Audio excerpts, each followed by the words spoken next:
নমস্কাৰ আপোনালোক সকলোকে ষ্টাডি উইথ ৰাতুল চেনেললৈ স্বাগতম জনাইছোঁ।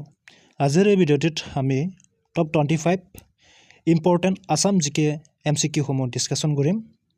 তেতিয়াহ'লে আহক অতি পলম নোহোৱাকৈ ভিডিঅ'টি আৰম্ভ কৰোঁ। ইয়া হৈছে ভিডিঅ'টিৰ প্ৰথমটি question. Who was the first Ahom king to use a Hindu title?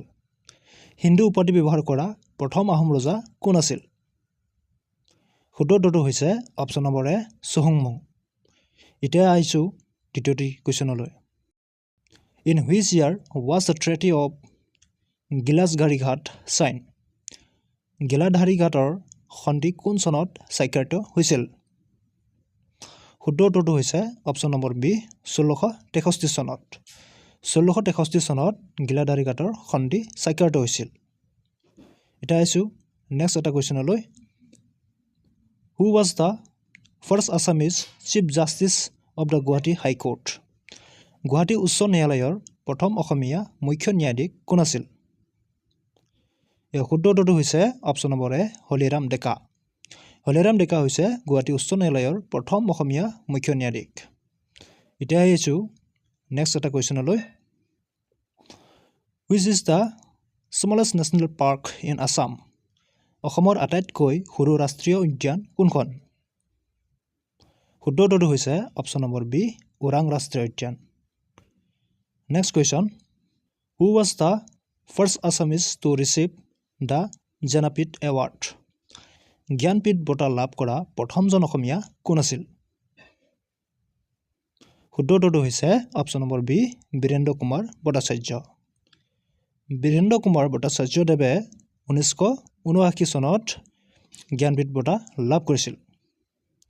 এতিয়া আহিছোঁ নেক্সট এটা কুৱেশ্যনলৈ।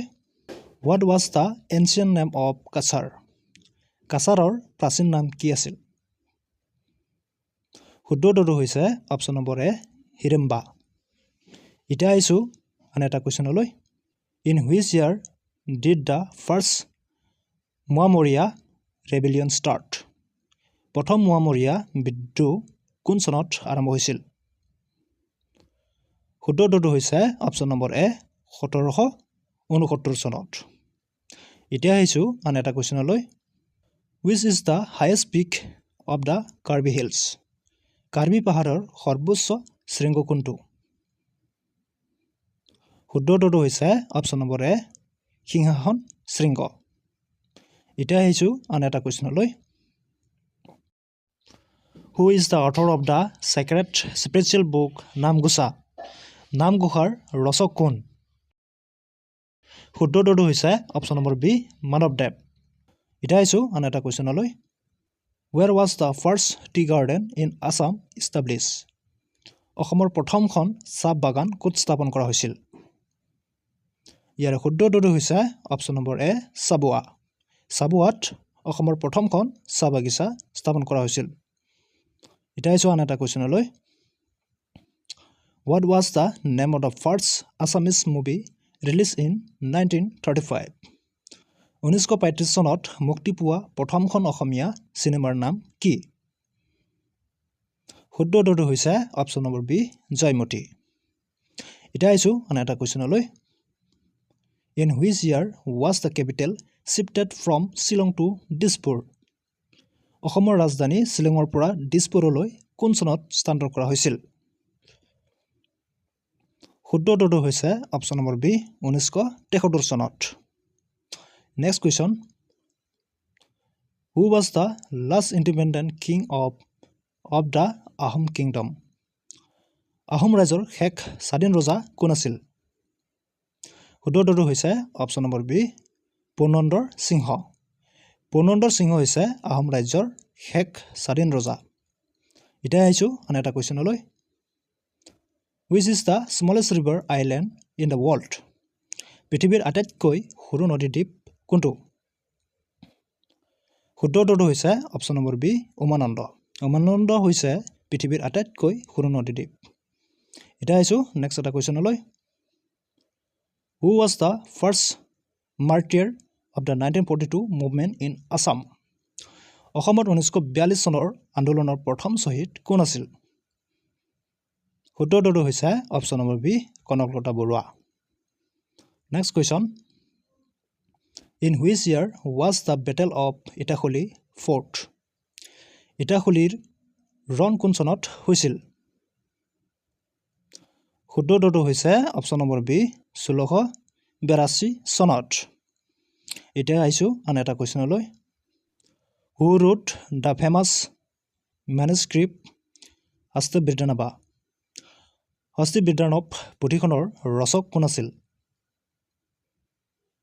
শুদ্ধ উত্তৰটো হৈছে অপশ্যন নম্বৰ এ সুকুমাৰ বৰকাইট এতিয়া আহিছোঁ আন এটা কুৱেশ্যনলৈ in which year was Assam separated from Bengal to become a chief commissioner province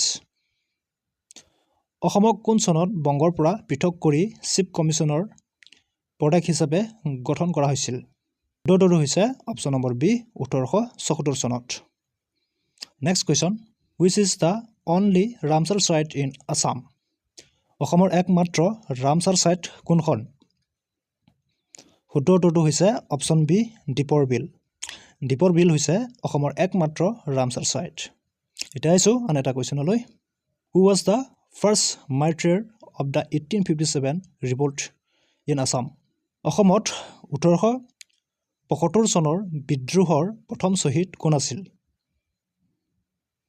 শুদ্ধ উত্তৰটো হৈছে option number A Maniram Dewan এতিয়া আহিছোঁ আন এটা কুৱেশ্যনলৈ in which year did the Patharughat uprising take place পথৰুঘাটৰ ৰণ কোন চনত হৈছিল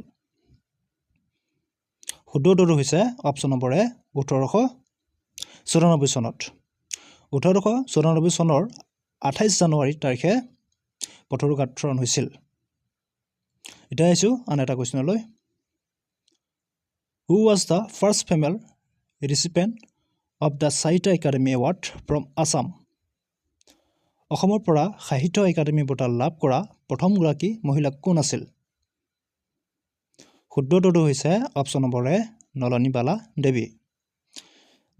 দেৱীয়ে 1968 চনত সাহিত্য একাডেমি বঁটা লাভ কৰিছিল এতিয়া আহিছোঁ আন এটা কুৱেশ্যনলৈ what was the first Assamese daily newspaper প্ৰথমখন অসমীয়া দৈনিক বাতৰি কাকত কি আছিল শুদ্ধ উত্তৰটো হৈছে অপশ্যন নম্বৰ এ অৰুণোদয় এতিয়া আহিছোঁ আন এটা কুৱেশ্যনলৈ who was the first female actor in Assamese cinema অসমীয়া চলচ্চিত্ৰৰ প্ৰথমগৰাকী মহিলা অভিনেত্ৰী কোন আছিল শুদ্ধ উত্তৰটো হৈছে option number A Aideu Sandikai next question which district of Assam has the highest forest covered by area অসমৰ কোনখন জিলাত কালিৰ হিচাপত সৰ্বাধিক বনাঞ্চল আছে শুদ্ধ উত্তৰটো হৈছে option number B Karbi Anglong এয়া হৈছে ভিডিঅ'টিৰ অন্তিমটি কুৱেশ্যন আৰু এনেধৰণৰ জিকে ইম্পৰ্টেণ্ট জিকেসমূহ পাবলৈ চেনেলটো